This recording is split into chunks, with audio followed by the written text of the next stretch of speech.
کہ عقیدہ اور فکر کے اندر جو ہے وہ تبدیلی لانے کی ضرورت ہے،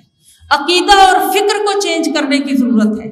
اور وہاں جو عقیدہ اور فکر سب سے مؤثر ہے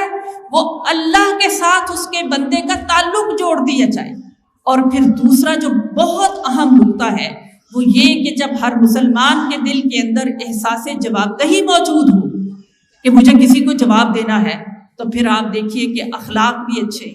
تہذیب بھی اچھی، تعمیر بھی اچھی، سب کچھ جو ہے وہ درست ہوتا چلا جائے گا جب احساس جواب دہی ہوگا۔ اور تیسری چیز یہ کہ نبی اکرم صلی اللہ علیہ وسلم کی سنت سے محبت، اور ایسی محبت کہ وہ عمل کے اندر ڈھل جائے، تو پھر اسلامی معاشرہ جنم لیتا ہے۔ اب اس وقت جو معاشرہ ہمارے سامنے ہے، ہم اس کے امراض کو جب پیش نظر رکھیں تو ہمیں اس کا علاج بھی ڈھونڈنا ہے۔ اب میری بہنوں، ہم کہتے ہیں کہ معاشرے کے اندر بڑا انتشار پھیل گیا ہے، حقیقت میں معاشرہ انتشار کا شکار ہے، نسلیں بگڑ گئی ہیں، والدین اپنا کردار ادا نہیں کر رہے، اور پھر یہ کہ ایک آزادی ملی ہے معاشرے کے اندر، اور وہ آزادی کیا ہے؟ بے لگام آزادی ہے، بے تحاشا آزادی ہے، جو اس سلوگن پر جا کر ابھی ٹھہری بھی نہیں، ابھی آگے چل رہی ہے، نہ جانے ابھی منزلیں اور کتنی ہیں، اور وہ سلوگن میری مرضی، اگلا جملہ میرے سے نہیں کہا جاتا۔ تو میری مرضی کے اوپر جب جا کر ساری فکر ٹھہری ہے، تو اب آپ دیکھیں گے کہ اس سے ایسے ہی حادثات جنم لیتے ہیں، ایسے ہی واقعات رونما ہوتے ہیں۔ ہم اس سارے کچھ کو جب پیش نظر رکھ کر دیکھیں تو میں یہ سمجھتی ہوں کہ سب سے پہلے جس چیز کی اہم ترین ضرورت ہے، عقیدہ اور فکر، سوچ بدلی جائے۔ سوچ بدلے گی تو واقعتاً معاشرے کے اندر وہی کچھ ہوگا جو ہم ایک اسلامی معاشرے کے اندر دیکھنا چاہتے ہیں، اور یہ سوچ اسلامی سوچ کے کالم میں ڈلے۔ دوسری چیز جو ہے وہ والدین کا کردار ہے۔ دیکھیں، جب معمار اپنے کام سے غافل ہو جائے، تعمیر سے غافل ہو جائے، تو عمارت کیسی بنے گی؟ وہ مزدوروں سے کام لے اپنی تعمیر کا کہ وہی سارا کچھ اس کا نقشہ بنائے اور سارا کچھ کریں گے تو عمارت ٹیڑھی بنے گی، یا عمارت ایسی خراب بنے گی جو دھڑام سے گر جائے گی۔ تو معمار کو اپنے منصب کی پہچان کرنا اور اس تعمیر میں دن رات محنت اور جدوجہد سے کام لینا،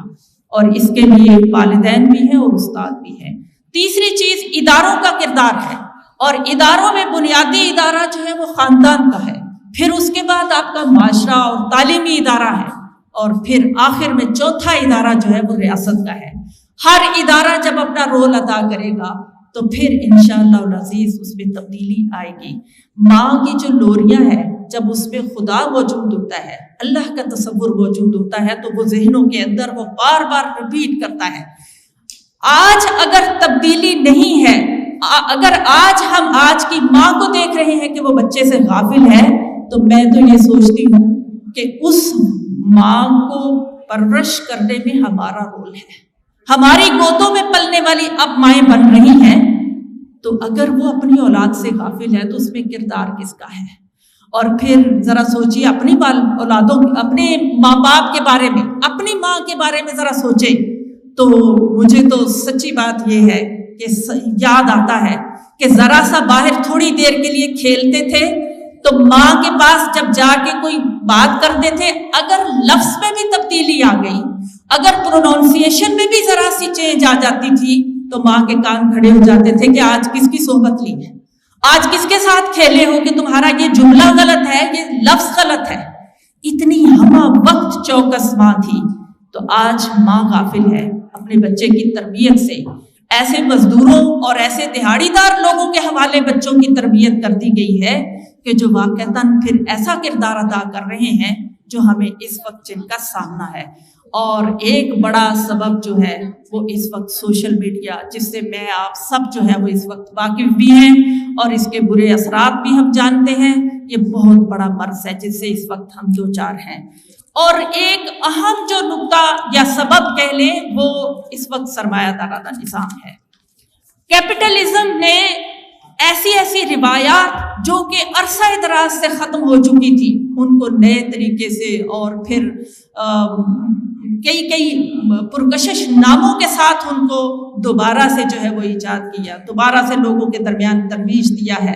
اور مختلف ایام کو رواج دیا، مختلف روایات کو جو ہے وہ اتنا زیادہ پروموٹ کیا جا رہا ہے۔ دراصل